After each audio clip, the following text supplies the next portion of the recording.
Welcome to See Beneath Your Beautiful, where guests share stories of adversity and perseverance, which inspire, encourage, and challenge us. We embrace these tough conversations, intimately exploring our loves, fears, and hopes with a delicious combination of depth and lightness. My name is Rick Clark, and I'm the founder and executive director of a local nonprofit here in Spokane called Giving Backpacks. We fill backpacks with necessities, resources, food items, brand new socks, and we hand them out to anybody experiencing homelessness in our town. And I started it about 7 years ago, and it's kind of interesting how it was created. Do you want me to get into the whole story? Sure. Tell me your story. Born and raised in severe poverty. My mom raised three of us. My dad left when I was one, and he was never involved in our lives. And so it was me and my two sisters and my mom, and that led to being on welfare and standing in line for government cheese and food bank lines and clothing bank lines. And at Christmas, we had to go through the Christmas Bureau and stuff like that. So basically, my entire childhood, I was kind of taught that whatever you need, the community will provide for you. And so that's a great thing to have a community that does that. But if that's all you're learning, then by the time you become an adult, you don't really have the tools necessary to go out and really take care of yourself. And so without having a father figure there to kind of teach me how to be a man, it added more complexity to it. And, we got really creative when it came to finding food. My strongest memory is just being hungry. So I still can remember very vividly just being hungry all day long. And so my mom wasn't real good at budgeting the food stamps. And so about halfway through the month, we'd be completely out of food stamps and food. And so every month we would eat pretty good for 2 weeks, and then we'd basically starve for 2 weeks. Wow. And so we got really creative. I invited myself over to so many kids' houses for sleepovers because I knew that the chances of them eating a dinner together would probably be much greater than my chances at home. And so I learned how to dumpster dive at an early age and find out where the dumpsters were that were, behind grocery stores, throwing away bread and donuts and stuff like that. And so when you're a kid and that's the only thing you focus on, obviously it starts to play mind games with you. And I wasn't real good at school. My grades were suffering because I was hungry and focused on where am I going to eat today and tomorrow, And so everybody in my family had quit school. Only a couple people, like my grandma and grandpa graduated high school, but nobody had even thought of going to college or anything like that. So I was 17. I dropped out of high school. My sisters dropped out. Nobody in our family really was upset about it. Nobody was happy about it. It was just part of what we do. That's that cycle that you're in. And so we dropped out of school and I started having kids. My sister started having kids and we just got back on welfare and that whole cycle started again. And that's how I thought I was going to pay my bills, stuff like that. And it kind of led to just 3 or 4 decades of just absolute struggle. And with poverty comes domestic violence, drug and alcohol abuse, mental health instabilities. A lot of stuff comes out of just being poor, which is kind of an interesting thing to think of now.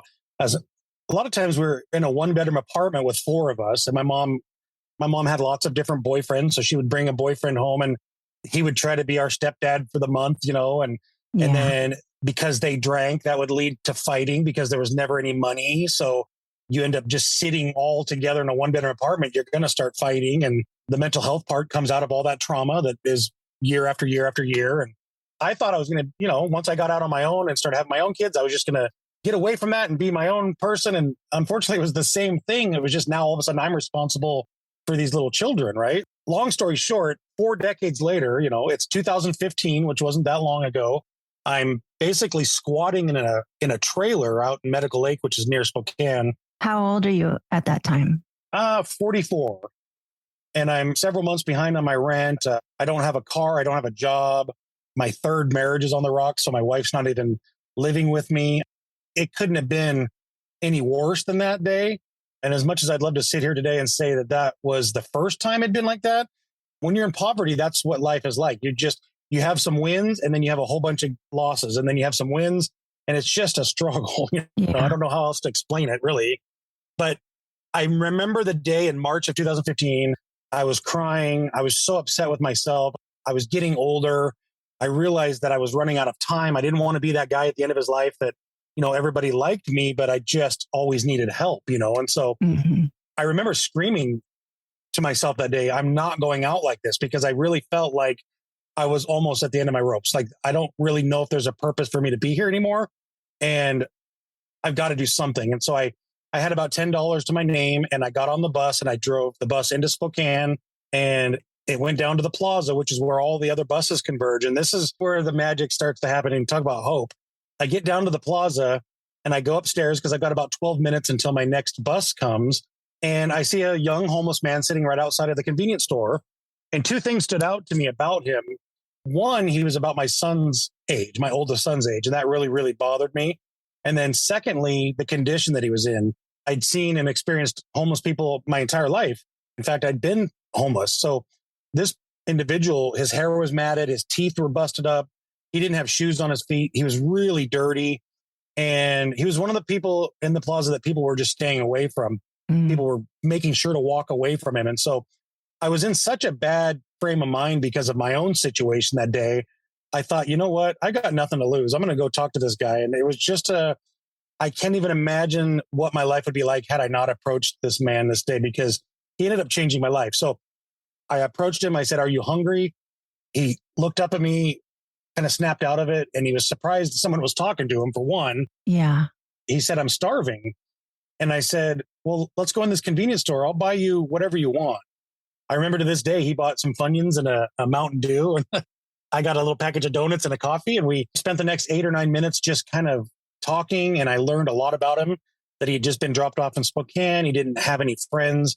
He wasn't acclimating well to the streets. In fact, the night before, he had been beat up and his backpack had been stolen and his shoes were tied to his backpack. And so that clicked with me. Well, that's why he's in the condition he's in. That makes sense, you know?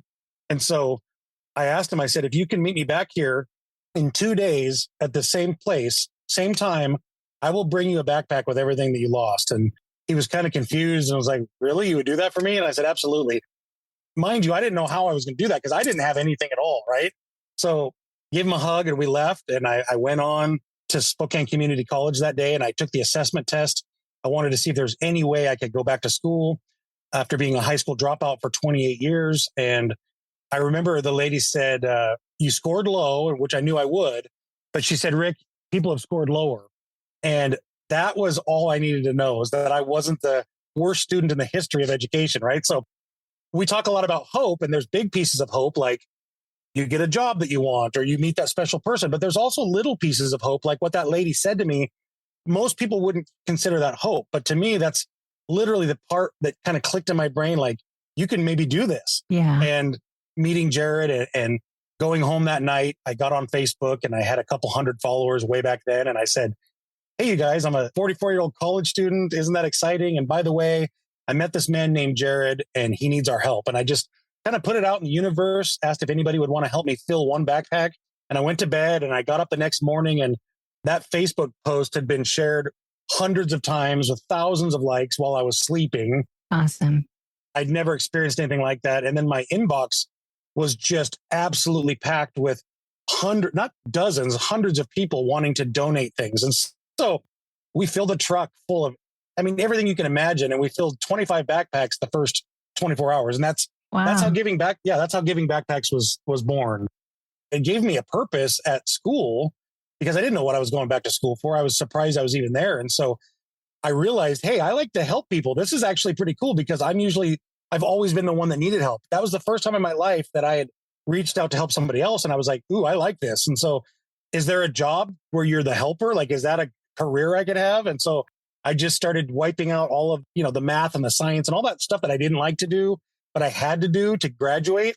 And then every chance I got, I was taking communication studies. And so that led to me graduating on time with honor roll. I was on honor roll the entire time I was at the school. That's awesome. My son, Josh, graduated from the community college the same day that I graduated from the other community college. So very cool. And on that day, he said, "Dad, with your grades and with your backpack program, you could apply to Gonzaga University." And I remember laughing and saying, "Yeah, why don't I try for Yale and Harvard while I'm at it?" Because Gonzaga is an elite university. That's not where my mind was. I still didn't feel worthy, and yeah.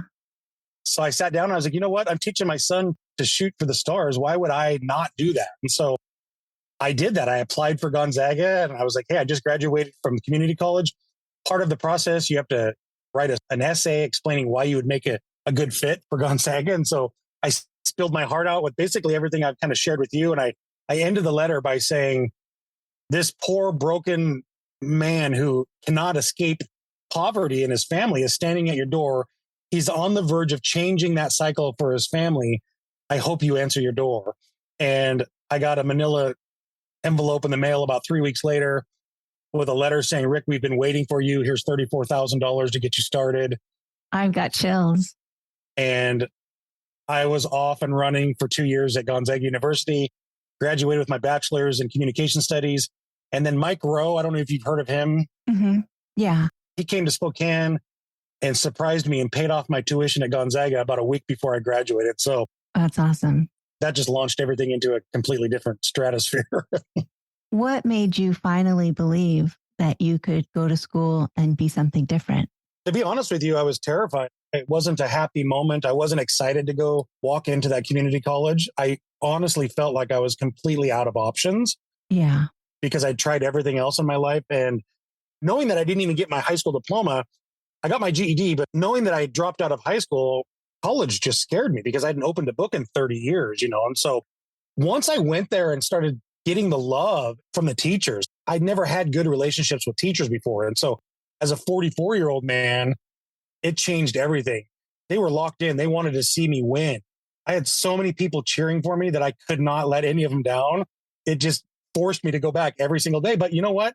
You can take my car, you can take my house, you can take my job, but you can't take what I learned and put in my head. And I started to realize that at a very early stage. I was living in my van the first 8 weeks I was at the community college. So I was literally doing my homework a couple nights with a flashlight.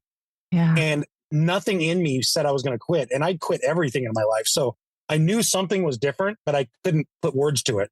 But my college degree in communications has helped me put words to it now. And we're able to get out there and kind of show people that whatever you're going through is that's just a phase. Please know that that's not who you are. You're here for a much bigger purpose. And that's what I want to do with the rest of my days is just reach people and connect them. Now I look at people and I'm like, those people that I see that have things or have accomplished things that I thought I could never do. Now I look and say, there's no reason I can't have that same thing. I'm on the same playing field. But especially when you're stuck in poverty for so long, you start to think you're less than other people. There was a restaurant in Spokane that kicked me out when I was homeless because of the condition I was in. And I didn't have any money and they asked me to leave. And that restaurant last year, we helped raise a couple $1,000s for because of my following on Facebook. They don't remember me from back when I was homeless. And I didn't remind them or say anything, but it's that idea that I'm the same man that I was back then.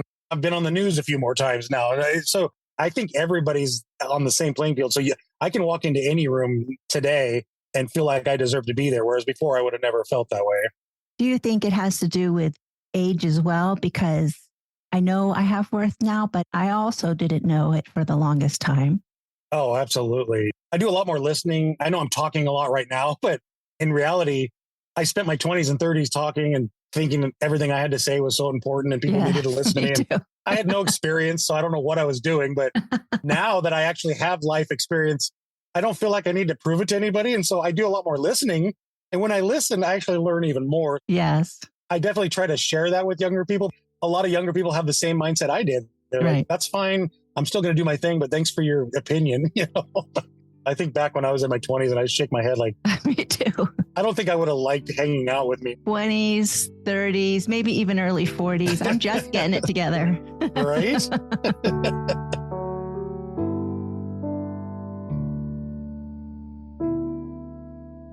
I grew up the youngest of 6 kids. There was only 9 years between the oldest and the youngest.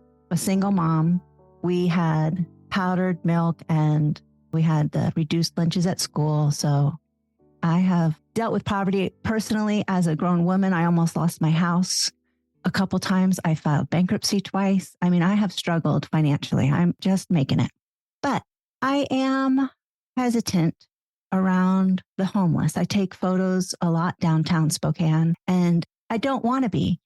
I know that we all have a story and they're worthy of my time and acknowledgement. Intellectually, I know it, but I still, to be honest, am a little scared, I guess, of what I don't know. And so what do you think made it different for you to be able to go up to the one person who was the dirtiest and the quietest? That's a great question. And I don't talk about my faith a lot because sometimes when you talk about faith, it scares people. So I don't want to scare anybody, but honestly, that day, I was in such a rough shape, and I'd seen that same man downtown several different times in different areas. So it wasn't the first time I'd seen him, but I see.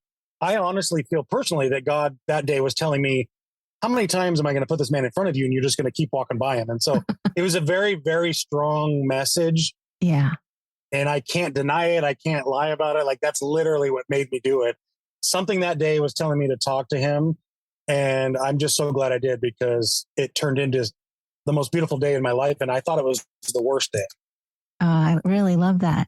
A lot of people say, well, I'm going to help the community. Once I get my car paid off, or once I retire, I'm going to be in a better position to help people. And I love sharing my story, because on my very worst day, it completely turned my life around. That's an excuse. You do not have to wait for that stuff. Right. And it was just giving him a few minutes of my time. I wasn't giving him money. Yeah, I bought him a bag of chips, but he would have probably talked to me even if I hadn't done that. What you were commenting about, I get that a lot. I have a lot of friends who own businesses downtown. Homelessness has been on the rise ever since I started my backpack program. So naively, I thought, I'm going to start this program and we're going to end homelessness. We're going to help end homelessness. And it's actually gotten larger every year. So obviously there's some things that I've been working through. I can only speak from my own experience. And so I've handed out over 7,000 backpacks in the last 7 years. I've never been attacked. I've never been spit at. I've never been cursed out. I don't go at night by myself. I don't go down alleyways. You got to be smart about it. You got to bring people with you, but you would be surprised at how much people just want to be seen and heard. And so the best advice I can give somebody who's brand new at it and just wants to dip their feet, in the water and see what it's like. We all have been that person that pulls up to a light, it turns red, and there's someone standing right by your door and they have a sign that says, I'm homeless, I need help. I used to always roll my window up and then look like I was fidgeting with my radio, just because I didn't want to hurt their feelings, but I definitely didn't want to talk to them, right? And so what I would suggest is trying it, roll your window down, even if it's just halfway. The chances of someone trying to jump into your car at that moment is not there. There's a lot of stories going around that cause us to be scared, but the narrative needs to be understood that these are people, like you said, everybody has a different story. I've met published authors on the street. I've met nurses. I've met people who were successful truck drivers. And, everybody has a story. But what I start doing is just saying, how's your day going? Or, hey, I like your shirt. Your dog's beautiful. Once you see that click with them, it'll change you, and you'll start doing it more often. And then you become a little bit more comfortable doing it. And then that can lead to other things. But that's a great way to just kind of break into the business, just talk to them. And that's what it's all about. It's always been about connection. They need and want other things, but I guarantee most of them just want you to acknowledge them, because the things people shout out at them. We did a study with Gonzaga students, and we went out on the streets and we spent months talking to people that were holding cardboard signs, and just the stuff we heard would make you cry. Just get a job. You're a loser. Oh no. You're lazy. People would throw water at them, throw their food at them. And oh my gosh. When that's happening, when you get a little speck of light, someone that's happy or kind, it can carry you an entire day. You can get through the day without killing yourself, Yeah. So it's important for people to think about. It's uncomfortable. Not everybody can do it. And I totally understand that. And there's lots of other ways to help out without going right down into the heart and soul of the downtown area. So many great nonprofits you can work with or deliver food or items to, that you can still be on the helping end of it. We need more people in the arena. I want to be okay with it. If I hadn't 2 siblings that were helping me with my house payments at one time, and I didn't have 2 siblings, I would be homeless myself. Yeah. We're all a step away from who knows what. I met one man, his wife and both of his kids got in a car wreck and passed away. He was never the same. He walked out of his house and never was housed again. Oh. That's extreme, but it's not just people being lazy and people hooked on drugs. A lot of people thought that I had a drug or alcohol addiction, and that's what led to my homelessness. And mine wasn't. I was just in severe poverty and I had no connections. I could not figure out how to get out of the hole. And so I love being able to, when you see the world buzzing around you and you're not part of it, it's the saddest thing you'll ever see in someone's blank stare. And I want to not have them feel that way. So I want to connect them, whether it be with a conversation or all the way to getting them housed and anything in between. We have to connect people so that they feel there's a reason, a purpose to get up every morning and be a part of something. Right. When you're invisible, that's why people want to maybe commit suicide. They're absolutely invisible for so long that they're like, well, if I leave, no one's going to even notice, you know? I do this podcast and somebody said recently, although I don't know if they listened to the episodes because they were saying it, because I talk about hard topics, she was saying it's hard to listen to. And all of me wants to witness people who have suffered. We deserve our story to be told, somebody to listen with a kind ear. So I totally get what you're saying. When you're in the field of helping people, it can get a little bit overwhelming and you must find time to take care of yourself and all of that stuff. But people ask me all the time because I'm busy doing a lot of stuff and have been for a while. So they're like, Rick, when do you sleep? You're going to burn out. And what I tell them is I had 44 years to rest up for this. You know, like that's funny. There's literally no quit in me and I don't see it happening. But I also have a community of people that follow right behind me and we do things that just lift my spirit and my heart so much that I can't imagine doing anything else. Exactly. It's like a natural drug.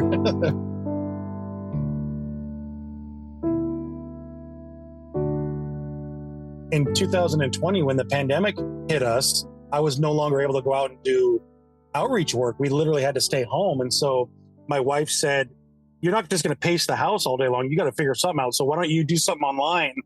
And I said, okay. So I ran a 15-minute video on Facebook. I did a live video because the restaurants were struggling. I was like, you know what, guys, let's raise $200 and we'll give that money to Pizzerita.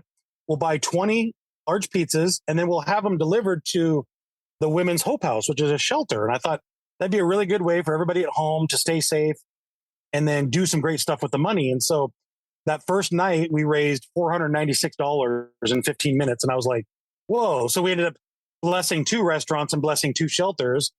And then my wife's like, you should do it again tomorrow night. And I was like, no, we literally tapped everybody out. There's no way during this financial, everybody was confused and not sure of anything. And I was like, nobody's going to give any more. And she said, well, do it one more time. And if we raise less than that, then you just stop. And I was like, okay. So the second night we did it, we raised $1,000 in 15 minutes and we started helping restaurants. And in 112 videos, we raised $250,000. So $250,000. Oh, wow. That's where Spokane Quarantine started, TEAM, because we're all in this together. We helped 187 restaurants stay afloat during the pandemic. And we bought hundreds of meals from each one of them at full price. So we never took any deals. Even if they tried to offer us deals, we would just tip them larger.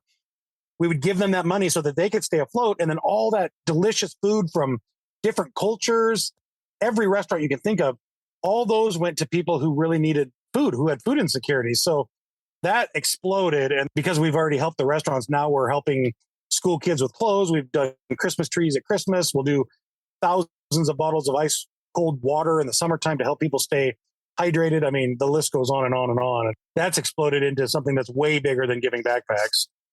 How do you get the stuff for the backpacks?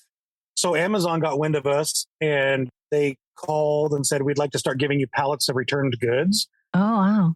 And there's going to be a total of 4 Amazons in the Spokane area over the next few years. But right now, there's 2 of them that give us so much stuff that we have 6 storage units and a 3,000 square foot warehouse that's just full of everything you can imagine. And so if we need specific things, the community will get those for us. Like say we need fingernail clippers because that's what everybody on the streets needs most. Say Amazon doesn't give us that, the community will step up and do that. But Amazon is providing so many toiletries and food items and snack items that we can put in the backpacks that will never, ever run out. That is so wonderful. So we say light attracts light on the page. That's our mantra. Because in 3 words, it's literally the best way to describe what happens. When you put good out into the world, people want to come check it out. Yeah. If you put good podcasts out that make people feel good, they start to come around to listen to it. It lights their fire. And then who knows what they go and do. Right. Light attracts light. The Amazon thing never even surprised me. Yes, it was an amazing gift, but it didn't surprise me that they got wind of what we were doing and said, we want to help. And that's just kind of how it's gone. Now we get support from just about everybody and their brother. You know?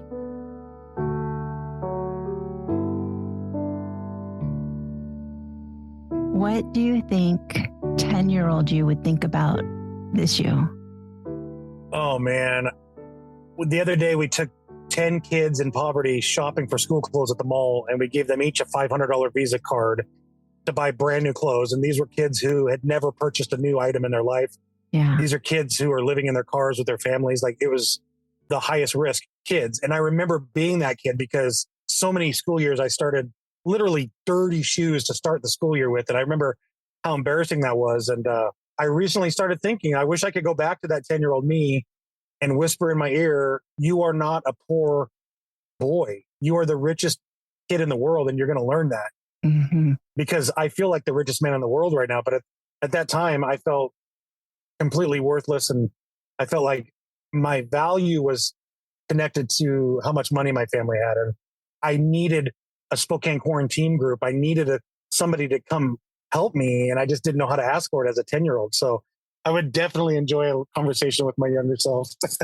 What are your hopes for 10 years down the road? It's so funny because every month something evolves into something else, and it's just bigger and better. And every day is better than the day before. And it has been for 7 years. I try to explain that to my friends and family, and they think I'm going through a midlife crisis.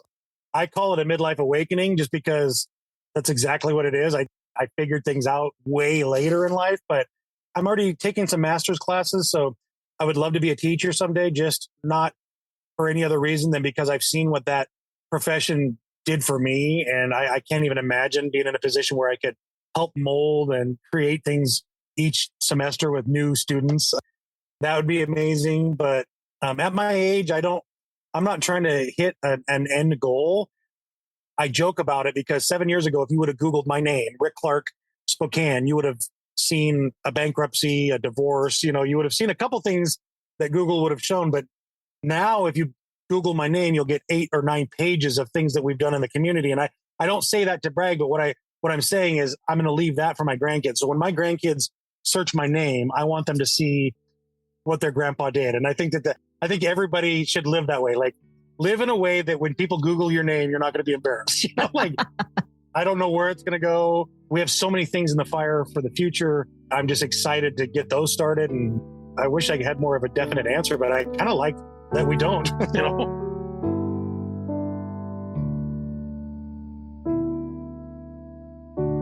I could take my degrees and I could go probably make more money than I make as an executive director of the nonprofit that I'm at. But none of that would make me happy because I've had the warehouse jobs. I've sat and made stamps in a windowless warehouse for 4 years at minimum wage. I've done that. There's nothing in that makes me want to wake up every day and go take on the world, right? But when I get to help people, or I get to give somebody a Christmas tree at Christmas who hasn't had a live Christmas tree ever, like a real tree, and they're crying when I give them a $20 tree, I realize where I'm supposed to be. And things like that can't be labeled with a money value. Like, there's nothing you could do. The fact that I can pay my rent and my bills right now I don't have to call a Vista and work a deal with them to keep my lights on. The fact that I can just keep my head above water, I'm the happiest I've ever been. Like, I'm a very simple man, and it's because of the life that I live. So I am glad that I lived through those because it's taught me how to appreciate everything that I get today. I've been paid $2,000 to come speak to a group for the same amount of time me and you were talking, and it's literally saying the same things that I'm telling you. And I'm walking out with $2,000 laughing because I'm like, I can't imagine. My mom used to say when I was little, but she would always tell me to be quiet and like, Rick, I love you to death, but you just won't shut up, And I was, little, but if she was alive today, I think she'd get a kick out of knowing that I got paid for talking. That's really awesome. She passed away right before my comeback story. And her life, the entire life was struggle. And so yeah, I carry her and my grandma and family members. I have 2 sisters that are currently homeless and addicted to drugs. So a niece and a nephew, the nephew just got out of the UGM mission and he's got his own apartment. But my family, everyone, it's all throughout our family. And so the fact that my kids are now going to college and their kids, my grandkids are going to know what college is. Like, I thought it would take generations to flip that script and to change that cycle, but it didn't. It literally took about 4.5 years. And that's great. Now I get to sit back and watch my family talk about education, and we've never done that. Yeah. That's so cool. Yeah. My mom suffered a lot, was raped at 12 and married at 15. And she passed away very young from cancer at 46. Oh. And I have a brother who died of a drug overdose and was in jail most of his adult life. Yeah. We all go through things, and yours isn't worse than anybody's, or right. Even if it is, there's still hope. That's just what I want you to know, that you could have gone through whatever and there's hope at the end. Oh, I love the underdog. I mean, I love the underdog stories. They're my favorite movies, my favorite people. You show me somebody who's made it through struggle, and that's an incredibly strong person. And there's moms out there with kids that are just taking on the world without any help from, the father. And there's people that are beating addiction after years and years and years. And we only get one run at this. So we can make it however we want to make it. I feel bad for the people that have left this earth and haven't been able to find their purpose. And the light was right around the corner maybe, and they just didn't see it. So my goal is to shift the culture in Spokane and possibly the world to where we start to help each other and listen to each other and understand that everybody has a different story and that we're all just trying to get through this. So nobody's more special than the next. That's what I think. But how do you shift the culture? It's just a narrative. It's a way that we talk about things. It's educating people, but not coming across like you're trying to teach them a lesson, Spokane Quarantine is a good example. It's been up for 2.5 years, and you'll never see anybody post anything negative because that's just not what we do. And it's not to prove to people that we live these great lives. It's just that there's so much negativity already out there. Let's just be a page that only does positive, and in that process, you wouldn't believe the messages I get from families saying, we've never considered donating our time or volunteering. And Rick, we did it over at this place, or we did it over here, or we did it with your nonprofit, and it changed our family. Like now we want to do that. And I get enough of those to know that that's how you change a culture, is you start helping people realize that it's okay to leave your comfort zone to help another person.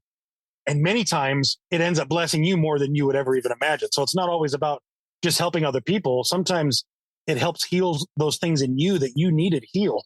I volunteered involuntarily, it felt like, with a nonprofit organization who takes photos of people who are losing their children, born, stillborn, or they're about to take them off life support or something. Oh, man. And I can't believe I volunteered because that's way out of my comfort zone. And yet I've done it a number of times, and I just am so happy that I can do hard things. And those do make me a better person and easier now to see people in pain. Yes. They're just people. I'm getting messages from families that have never been homeless before, but because of COVID and because of, the way the world is right now, people are experiencing homelessness for the very first time. And so we've got families that are in SUVs that you would never, if you drove by it, you wouldn't think that family was parked there living in it. It's a nice car. Yeah. They have decent clothes that they were able to take with them. So there's families right in our own neighborhoods that are sleeping in their cars and they don't even know where to go for help. And so my wife is a resource specialist. So she's the go-to person, man. And all day long, she's just giving out resources because this town is filled with resources. But you could be standing right next to a resource that you desperately need and not even know it. How do people find the resources? Where do they go? There's a lot of efforts being made with apps on your phone now, because now everybody has phones. Even people experiencing homelessness are able to get the government phones that they're able to have. And so there's apps that you can instantly access whatever you're going through. So you text hello to this certain number and it goes straight to Recovery Cafe, which is, they basically specialize in people recovering from drug and alcohol, but they'll help with anything. So you'll text them and then it'll come back saying, do you need help with housing? And you can say no or yes.